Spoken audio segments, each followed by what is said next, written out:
Peace and blessings to each and every one of you. Brother Heath L. from the Griot's Corner. I'm here to do another classic film review for everyone on today.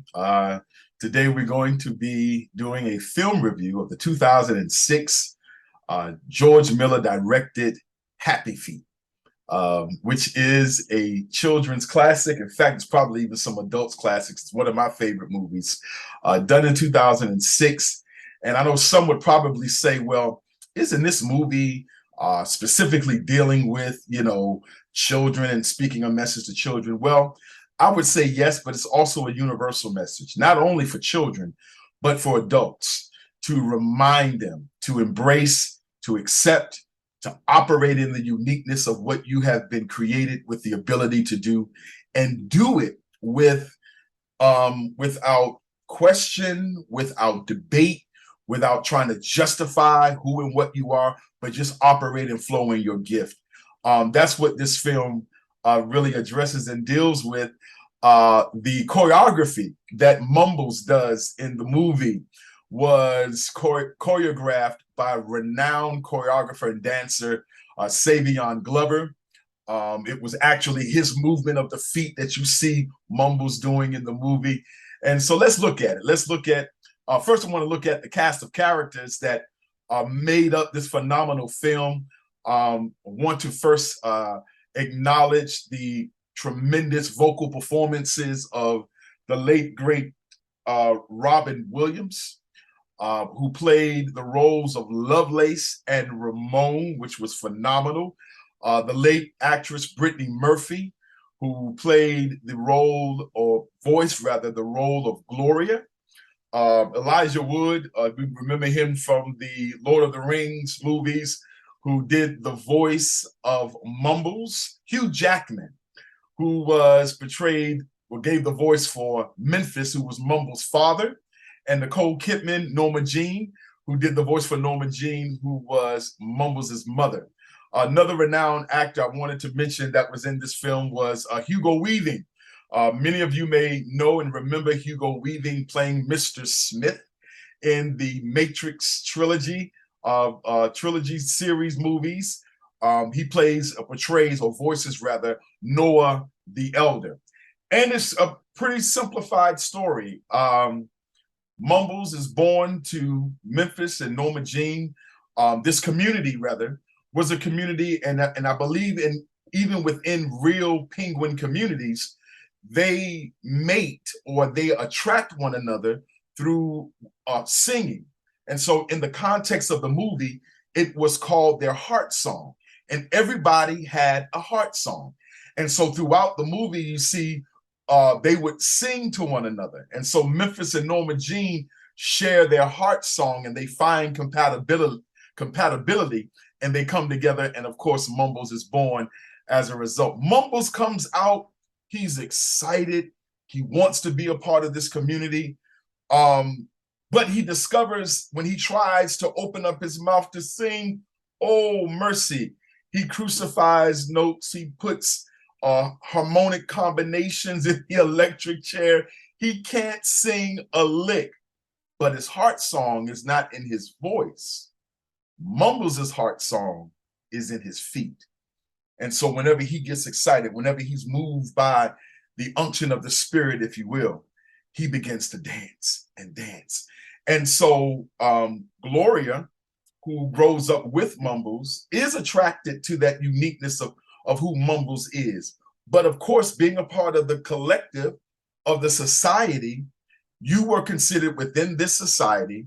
If you could not sing, you were considered to be an oddity within the society. And so Mumbles, him being able to move his feet and dance, it's looked upon as being strange, odd, and weird, particularly by the elders in the community that's led by, of course, Noah the Elder, portrayed by Hugo Weaving, and they consider his movement to be dangerous. On top of that, the community is suffering a loss of fish. What's going on? They can't figure out. And so, of course, the elders assume is that they did something that was displeasing to their gods. And so they begin to see this oddity in Mumbles as being the result of why there is no fish.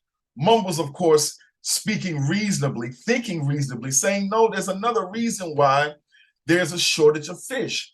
And so he goes on this trek to pursue why the fish are missing. He's been ostracized from the society. Gloria tries to go and be with him, and he tells her that he doesn't want her to come because he doesn't want her to also have to suffer being ostracized from the society. And so Mumbles goes out.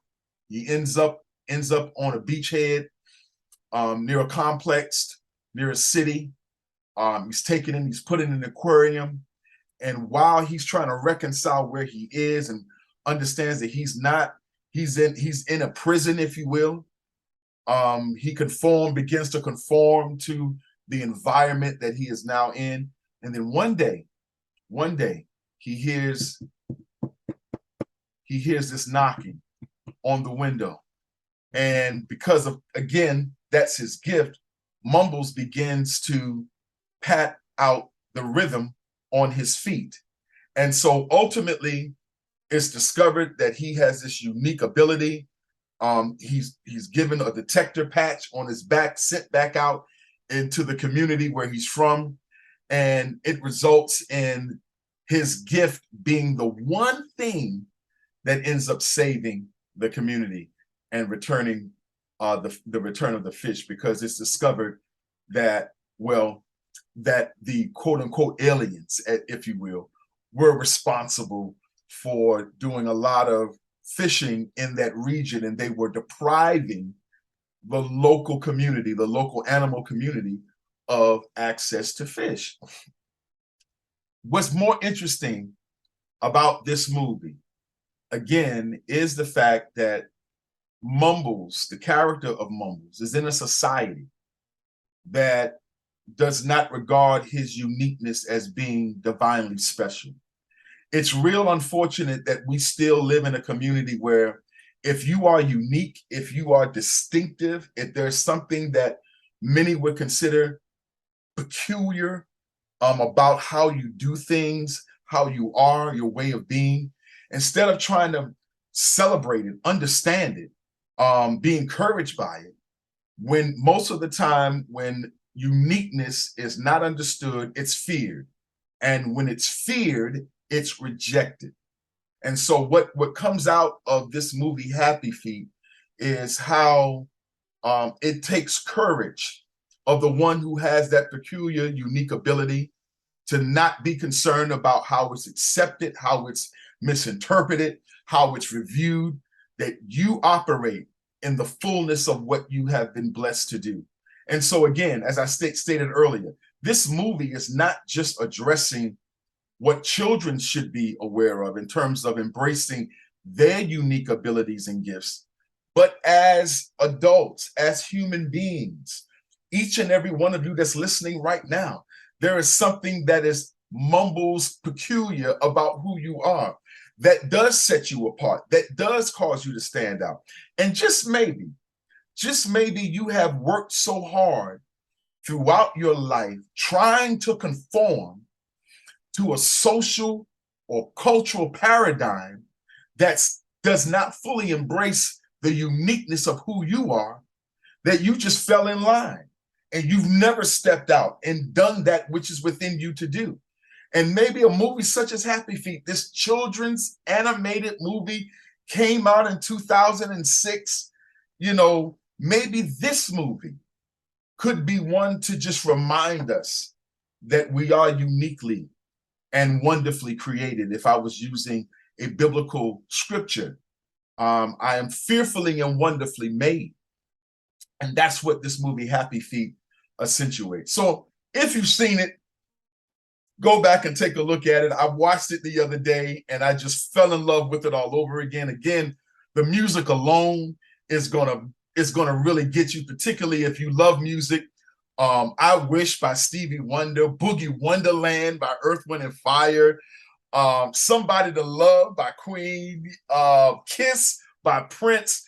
It is so many uniquenesses in this movie, and how they combine this music in the context of this, in the context in telling this story was phenomenal. And of course, again, the actual choreography that we see in the animated movement of Mumbles, which was Savion Glover, phenomenal. It was phenomenally done. And again, the message involved is so unique. The cast of characters that Mumbles, his buddies, that ends up supporting him. I mean, just tremendous. A tremendous story, a tremendous unveiling, if you will. And in today's society, I really think that now it's more important than ever before that you celebrate you operate in who you are. There's one poignant scene in Happy Feet that really stands out for me when Memphis, of course, portrayed by Hugh Jackman, goes to Mumbles and says, "Come on, son, just put away your strange ways and your clickety clackety or your hippity hoppity with the feet." And Mumbles says to his father, "Dad, don't ask me to be something that I'm not." And that's so critical. That's so important for not just a child, but for everyone. Don't ask someone that you know and love who has a unique ability to be and conform themselves to something that they're not, because that it will not give them a enriching nor fulfilling life. And I think it's now time for everyone. If you are in a position now where you know that you are at a crossroads in your life, and that you know that you have a unique gift and ability that you have not been fully operating in, now is the time to find your heart song, find your happy feet, because each and every one of us in our own unique, distinctive way, we're Mumbles. We're Mumbles in a world with a unique gift that sometimes the world fears, because not only does it not understand, it doesn't want to understand. It wants to create conformity. The powers that be at times wants to create this atmosphere, an idea of conformity, when you were not created to conform. You were created to stand out, to branch out, to be enriching and fulfilling in who and what you are. So I don't want to go more and more on about this movie. If you've never seen Happy Feet, even with what I've shared, even with the disclaimers that have been shared on today, it won't take away from the experience that you will have in this movie. So go out, Happy Feet, 2006, George Miller directed. Wonderful film. It will bless your life. This is Brother Heathale coming to you from the Griot's Corner Classic Film Review. You will be seeing more. We will be reviewing more films. Classics, some modern, some from the past, but we want you to join us and to integrate yourself with this experience. Peace and blessings.